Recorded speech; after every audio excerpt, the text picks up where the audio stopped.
भगवान श्री कृष्ण ने साफ कहा है, बस कर्म तुम्हारा कल होगा। कर्म अगर सच्चाई है तो कर्म का निष्फल होगा।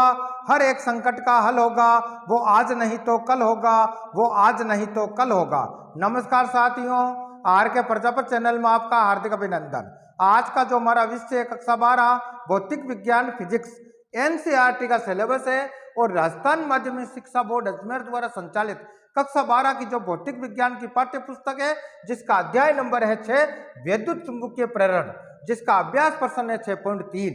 एक लंबी प्रणालिका के 21 सेंटीमीटर लंबाई में 15 फेरे हैं। उसके अंदर 2.0 सेंटीमीटर स्क्वायर का एक छोटा सा लूप प्रणालिका की अक्ष के लंबवत रखा गया है। यदि प्रणालिका में बहने वाली धारा का मान 2.0 एम्पियर में 4.0 एम्पियर से 0.1 सेकंड कर दिया जाए तो धारा परिवर्तन के समय प्रेरित विद्युत वाहक बल कितना होगा। बहुत अच्छा क्वेश्चन है।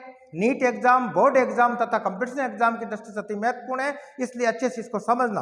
प्रश्न अनुसार क्या बात हो रही है भाई, एक लंबी प्रणालिका के 21 सेंटीमीटर लंबाई में 15 फेरे, यानी स्मॉल एन बराबर 15 दे रखा है और वो है 21 सेंटीमीटर लंबाई में, तो हमें इसको 21 मीटर लंबाई में कन्वर्ट करना पड़ेगा। तो 15 × 100 करेंगे यानी 1500 हो जाएगा। एन के स्मॉल एन बराबर 1500 फेरे हो जाएंगे। उसके अंदर 2.0 सेंटीमीटर स्क्वायर का एक छोटा सा लूप प्रणालिका के अक्ष का लंबवत रखा गया, यानी प्रणालिका के अक्ष का लंबवत रखा गया लूप की जो क्षेत्रफल है वो हमें किसमें दे रखा है, 2.0 सेंटीमीटर स्क्वायर है। इसको मीटर स्क्वायर में कन्वर्ट करना पड़ेगा हमें। आगे क्या दे रखा भाई, यदि प्रणालिका में बहने वाली धारा का मान यानी I1 बराबर हमें दे रखा 2.0 एम्पियर और I2 बराबर हमें दे रखा 4.0 एम्पियर और टाइम हमें जो दे रखा dt हमें दे रखा 0.1 सेकेंड कर दिया जाए तो धारा परिवर्तन के समय प्रेरित विद्युत वाहक बल की हमें गणना करनी है। आगे समझ में, तो सबसे पहले हम लिखेंगे हल और हल में लिखेंगे प्रश्नानुसार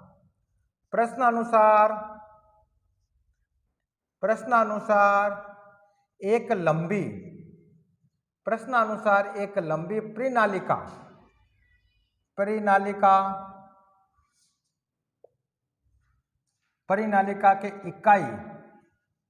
प्रणालिका के 21 सेंटीमीटर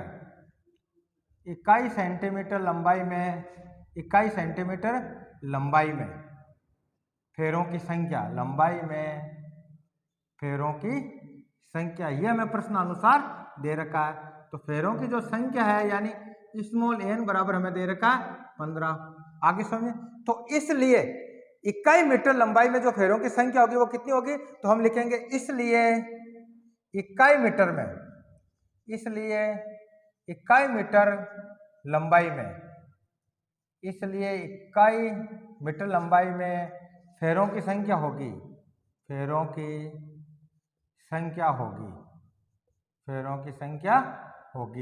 कितनी हो जाएगी भाई, तो हम लिखेंगे स्मॉल एन बराबर हो जाएगा 15 × 100 यानी बराबर हो गए आपके 1500 फेरे।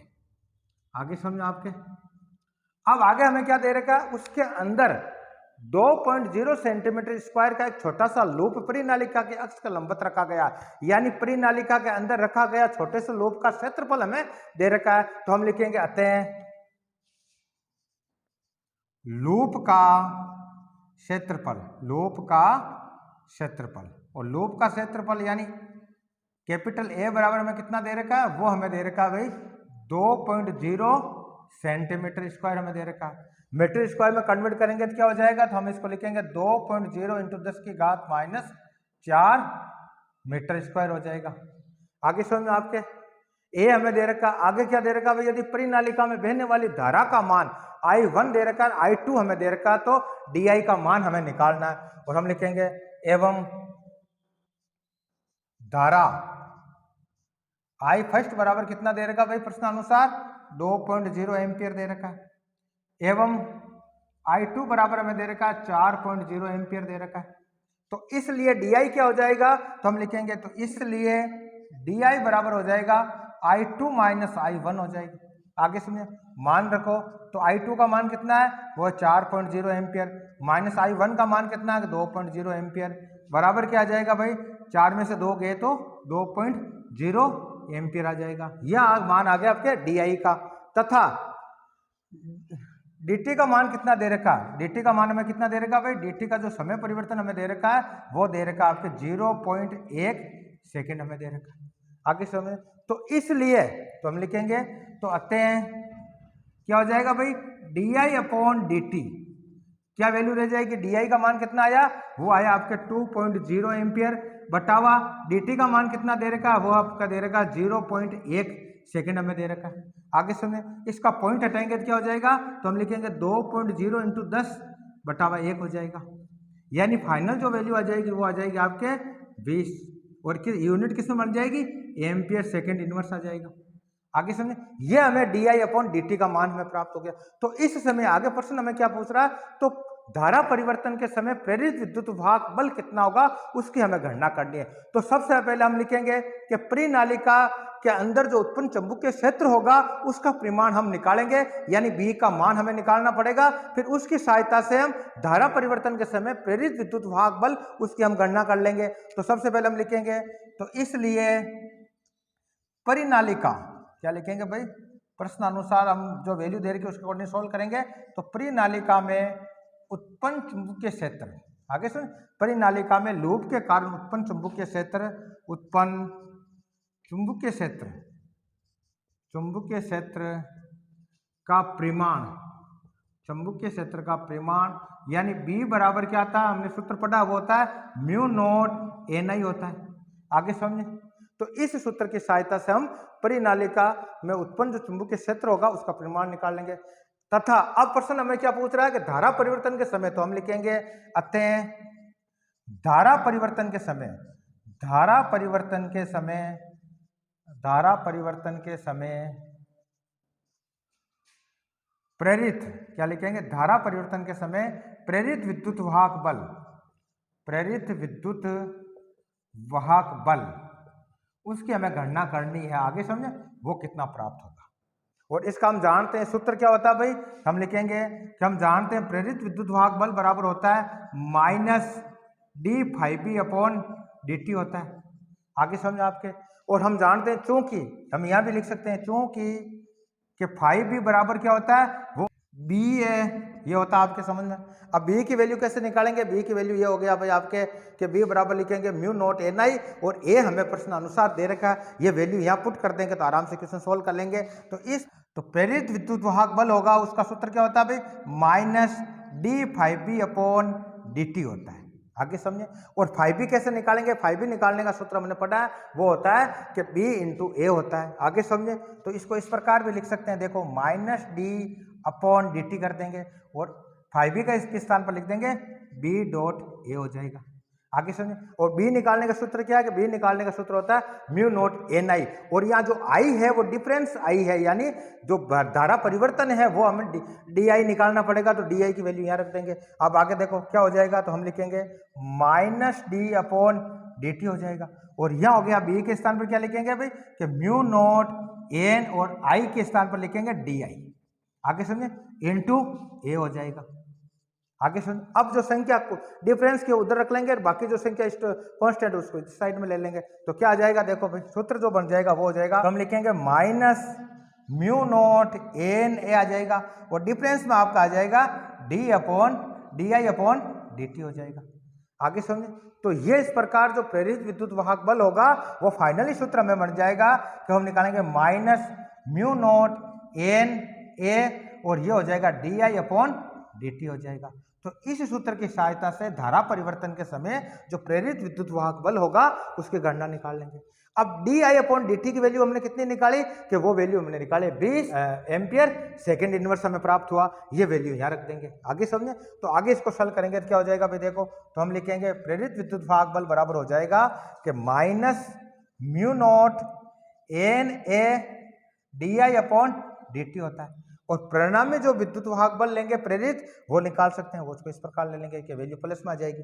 आगे समझे, तो फाइनली जो वैल्यू बन जाएगी हम तो लिख लेंगे कि जो प्रेरित विद्युत वाहक बल होगा ये माइनस हट जाएगा परिणाम के अंदर, तो लिखेंगे म्यू नॉट NA di/dt हो जाएगा।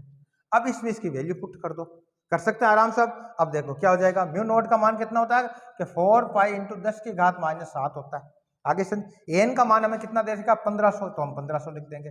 इंटू ए का मान कितना दे रखा है 2.0 इंटू 10 की घात -4 मीटर स्क्वायर हमें दे रखा है। आगे समझ और di/dt की वैल्यू हमें प्राप्त हुई थी 20 और ये हो गया था आपके एम्पियर सेकंड इनवर्स के अंदर। आगे क्लियर हो गया। अब इसको आगे सॉल्व कर सकते हैं आराम से। देखो क्या हो जाएगा, जो प्रेरित विद्युत वाहक बल होगा वो हम लिखेंगे कि 4 पाई इंटू 10 की घात -7 इंटू 1500, इसको इस प्रकार लिख सकते हैं 15 इंटू 10 की घात प्लस के 2। आगे समझ इंटू 2.0 इंटू 10 की घात कितनी है कि -4, तो -4 लगा दें। इंटू 20 को हम इस प्रकार लिख सकते हैं 2 इंटू 10 कर सकते हैं। आगे समझ अब देखो संख्या जो गुणा हो रही है उसको देख लो आप कि 4 को करेंगे 15, 15 चौक 60, 60 को 2 से गुणा करेंगे 120 और 120 को 2 से गुणा करेंगे तो 240, तो ये हो गया। तो हम क्या लिखेंगे भाई कि 240 इंटू पाई तो है ही है, इंटू अब 10 की घात देखो माइनस की कितनी है कि 10 की घात -7 और -4 यानी माइनस की हो गई आपके 11 इंटू प्लस की घातें कितनी हो जाएगी 10 की, वो देखो आप कि 2 और 1 3, तो प्लस की घातें होगी आपके 3। यहां तक क्लियर हो गया। अब आगे इसको सॉल्व कर लो आप एक बार और देख लो। तो हम लिखेंगे 240 इंटू और पाई का मान कितना होता है 3.14 होता है। आगे समझे इंटू 10 की घात अब कितनी रह जाएगी -11 प्लस के 3, तो पीछे रह गए -8 और ये जो वैल्यू आएगी वो आएगी आपके वोल्ट में। किसमें आएगी भाई वोल्ट में। अब 240 को आगे सोल्व करेंगे, 240 को 3.14 से मल्टीप्लाई हमें करना है, तो ये करके देख लेते हैं भाई। यहाँ देख लेते हैं कितना है भाई कि 240 इंटू 3.14 से मल्टीप्लाई करना है।